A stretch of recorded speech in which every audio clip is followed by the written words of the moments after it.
Well, folks, the West African Spring is underway, and the U.S. and Western media in general does not seem nearly as supportive of it as they were of the Arab Spring that occurred back in 2010-ish, 2009, right around there, all the way through 2011, I'd say.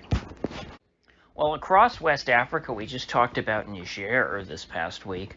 Now we've got Gabon, another Francophone African country that has been under French influence for more than a century, is now rebelling against their French allied leadership. And again, it came in the form of a military coup that seems to have significant popular support. President Ali Bongo, which, yes, that is his name, he has been the dictator of Gabon, I think, since his dad died, who was the dictator for 40 years, 50 years, something like that. It was like from the 60s to the 2000s, I think, was when his dad was in power. So I think a little over 40 years. And then this guy comes in who was a disco singer in the 70s in France. So, I mean, this is a guy, he's beyond a rich kid. He's one of these sons of a dictator who goes over to to Europe because even the dictator doesn't want his kid raised in his own country. It's like with Kim Jong-un. Except I get the feeling that this guy was more of a Kim Jong-il than a Kim Jong-un. Whereas Kim Jong-il, he was real lazy. He didn't really want to do a whole lot. He was much more of the artist type. He was like Fredo. This was not the Michael Corleone of the Bongo family. There's all these pictures of him, at the World Economic Forum and shaking hands with Bill Gates. Max Blumenthal's got a big write-up on him. I'll link to that because it's probably going to be the best coverage you'll see of it, if you see any coverage of it at all. Because really, I have not seen much discussion of what's been going on in West Africa, and clearly, one by one, these countries are flipping away from France and the West and the United States and towards Russia and China, countries that they feel give them more respect, countries that the people of these nations believe will allow them to govern themselves in a way that will be better for the masses, rather than what has transpired under the leadership of dictators that were backed by France and the United States, who oversaw decades and decades of stagnation in these countries where poor people have not advanced, pretty simply. Now, if you look across Africa, at many of these countries, most of them, I think that regardless of what you think the source of, the reason why all of these African countries haven't advanced since the end of imperialism, whatever you think the reason is behind that, I think that it would be hard to deny that some change in leadership is necessary, and that what has been going on in these countries isn't working. At least it's not working if your goal is for these societies to advance, for life expectancy to rise, for infant mortality to, well, I think infant mortality actually has gone down quite a bit. But if you want people no longer having to live in shacks with dirt floors, they need to do something different. And so I'm not here, like I said, with Niger. I'm not here necessarily to endorse the new regime, but I can certainly agree with these citizens that the old regime that they are sloughing off was not doing them any good, it would seem.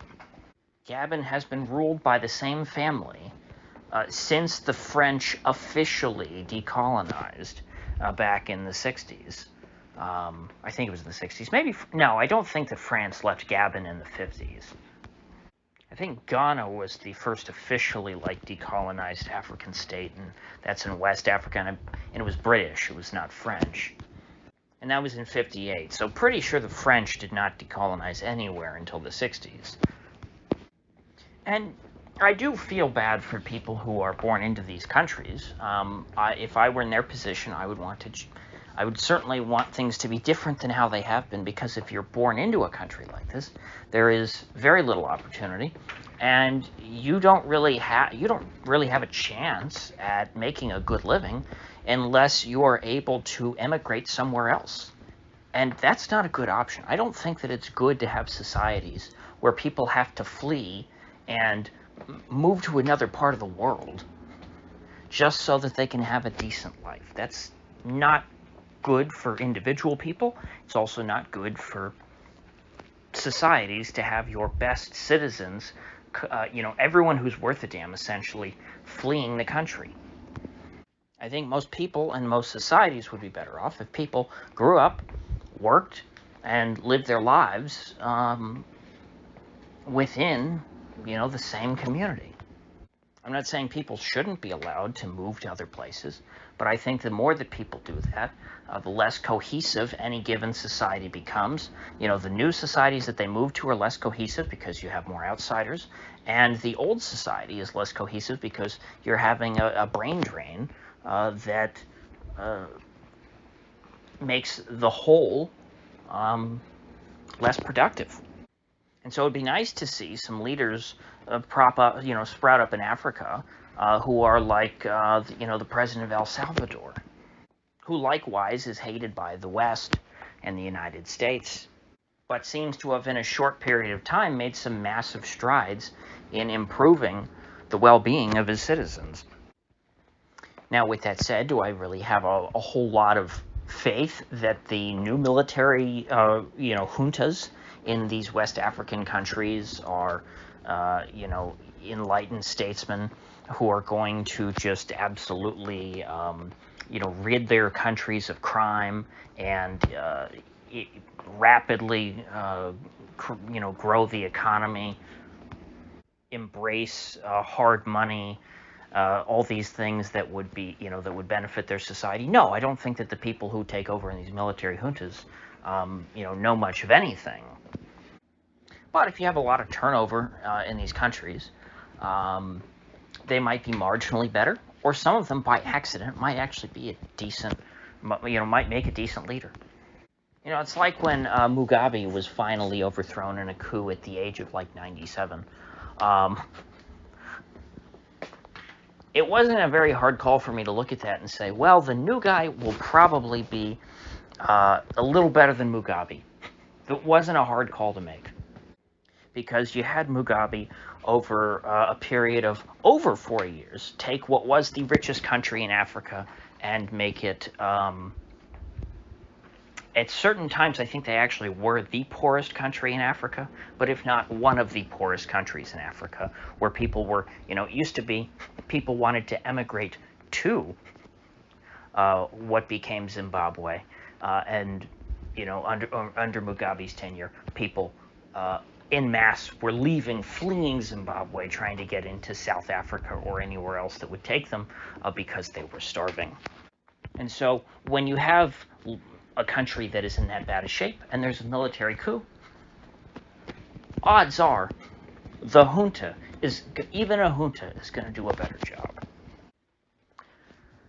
So I'm interested with the current BRICS expansion. I don't think that these coups in West Africa are unconnected. I don't think that they are unrelated. I think that probably the militaries across these different nations, the generals they probably know each other pretty well.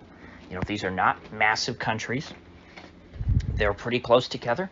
They all speak the same language, a common language, French, although I think Niger just, the new coup government got rid of French as an official language, which I think is probably a stupid decision, because now you have no lingua franca. Congratulations. You know, if any chance you had of trying to, you know, it's one thing if you wanted to split the country apart, which I can totally support. If they said, you know what, Niger as a political entity is a colonial construct, and Niger shouldn't exist. We should have, you know, these different. We should divide the country up based on, you know, more natural cultural borders. And the different ethnic groups in this country should have, you know, sovereignty over their land. That would be one thing. I don't think they're doing that in Niger. I think they're going to keep their centralized government, but just have 40 different languages. Not smart. But anyway, leaving that aside, I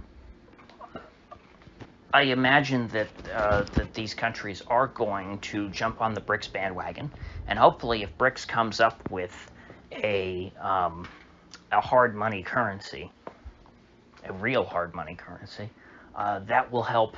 And these countries sign up for that, it will help stabilize them a little bit. And plus, you know, there's an argument to be made trading off, you know, the French as an outside influence, and, you know, bringing in the Chinese. Is that really much of an upgrade? I don't know. I think that the jury's out on that.